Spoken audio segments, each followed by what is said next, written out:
കേരള തമിഴ്നാട് അതിർത്തി മേഖലകളിലുൾപ്പെടെ ഹൈറേഞ്ചിലെങ്ങും കനത്ത മഴയും കാറ്റും. ഉടുമ്പൻചോല താലൂക്കിൽ വ്യാഴാഴ്ച രാത്രി തുടങ്ങിയ മഴ ശമനമില്ലാതെ വെള്ളിയാഴ്ചയും തുടർന്നു. ശക്തമായ കാറ്റും മഴയുമാണ് ഇവിടെ. കല്ലാർപുഴ കര കവിഞ്ഞെത്തുന്നത് തുടർന്ന് ഇന്നലെ വൈകുന്നേരം 4ഓടെ കല്ലാർ ഡാമിന്റെ ഷട്ടറുകൾ തുറന്നു. ഏറ്റവും കൂടുതൽ മഴ പെയ്തത് പട്ടം കോളനി മേഖലയിലാണ്. പട്ടം കോളനി മേഖലയിലെ താഴ്ന്ന പ്രദേശങ്ങളിലും രാമക്കൽമേട് ബംഗ്ലാദേശ് കോളനിയിലും വീടുകളിലും കൃഷിസ്ഥലങ്ങളിലും വെള്ളം കയറി. ഇതോടെ ജനങ്ങൾ ദുരിതത്തിലായി. ചെറു അരുവികളും പുഴകളും കര കവിഞ്ഞതോടെ ഗ്രാമീണ റോഡുകളും പാലങ്ങളും വെള്ളത്തിലായി. തോരാതെ പെയ്ത മഴയിൽ റോഡിന്റെ വശങ്ങളിൽ മണ്ണിടിച്ചിലും ഉണ്ടാകുന്നുണ്ട്.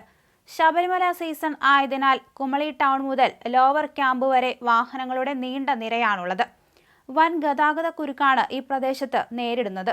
അതിശക്തമായ കാറ്റാണ് മേഖലയിൽ വീശിയത്.